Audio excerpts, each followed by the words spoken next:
Hi there, and welcome to The Nudge. I'm Katie Smith, Personal Development Coach. My hope is that this weekly advice column can help you find direction when life's journey is a little confusing. I hope to give you a nudge that makes sense for you. If you'd like to submit a question or need advice on something, please go to my Facebook page, Katie Smith, Coach and Speaker.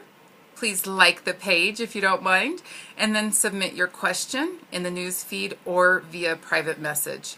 Let's get started. The first question is, why do people hide things? That's a bit of a complicated question because we never really quite know why people hide things from us.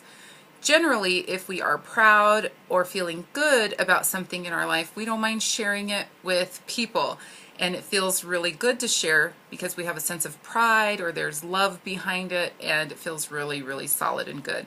So when things are concealed or hidden from us, usually there are negative feelings associated with that. The two feelings that stand out primarily when things are being concealed or covered are guilt and shame. Guilt is a very powerful emotion, and many people choose it. It is a choice, by the way, because of what they do. Guilt is birthed from behaviors. So something that a person did or did not do, they will allow to create guilt within themselves. So they may be concealing something from you because they feel guilty. The second one is shame. Shame is a much heavier, much more serious emotion than guilt because it comes from a place of not liking who we are. So it deals with our essence, and that has a number of ramifications in the scope of poor self-esteem that then leads to some very wacky behaviors, but they're kind of everyday because shame is prolific in our society. So people can be out and out rude and attack you verbally or physically, all the way to the opposite end of the spectrum of being withdrawn, and a lot of things in the middle. So shame generally is why people choose to hide things from one another. The truth of the matter is people hide things from one another only to the people they care about. So take heed that this person who is not sharing some information that you just really want to know or are concerned about is because they love you. They care about what you think about them. And that's a big deal. So that's a really positive thing. I want you to consider for a moment that whatever it is that you feel that they're hiding may not be your business at all.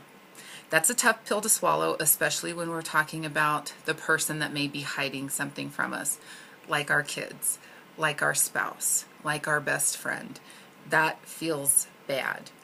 I need to tell you it's not about you. And if you will respect their boundaries and be okay, truly be okay, with the not knowing, that will strengthen your relationship because they will feel autonomy, they will feel independence, and ultimately they're going to feel more trust for you and with you in that relationship. So it really lends itself to positive relational dynamics.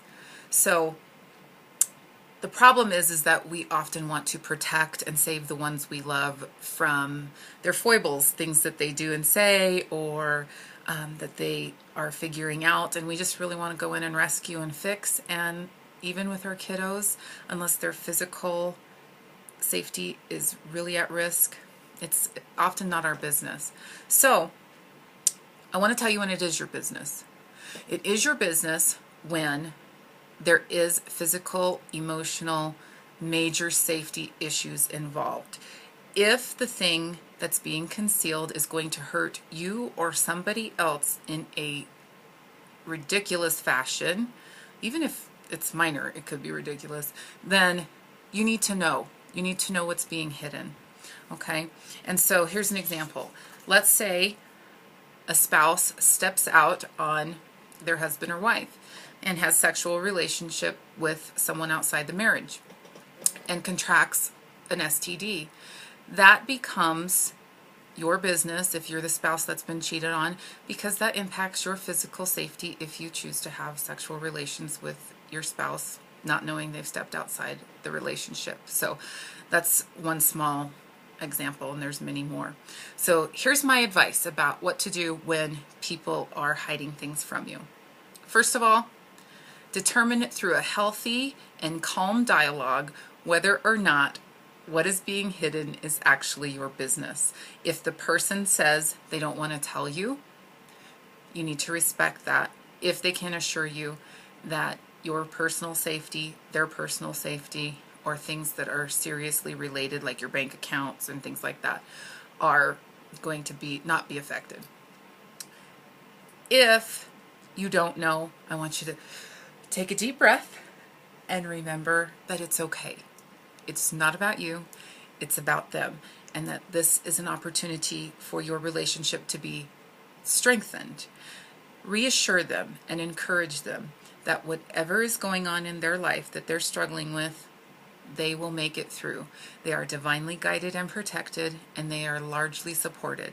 So when they feel that assurance, they'll continue to trust you and move forward. Also, let them know that they are safe with you, that unless they tell you that someone else or themselves are going to be hurt, that you are going to hold what they say in confidence, and then hold it in confidence. Don't go blabbing your mouth. That will know that they are safe, that you are not trying to judge them, that that's not your interest, but you truly have a heart that wants to help them. And then assure them that you trust them, that you trust their decision-making abilities, that they have been armored with all the skills and gifts and talents that they need to figure it out, and that you believe in them. If you will do those things, whatever it is that they're hiding, you will probably find out. And even if you don't, it is beautiful. That is okay. And if they do need to tell you, then I ask you to try to work through it in an adult, responsible, calm fashion. And if that means getting outside help, that may be what that means. And then move forward. I hope this helps. I nudge you above all else to love yourselves, because you are beautifully and wonderfully made. You are a masterpiece. And until next time, make it a great day. Bye-bye.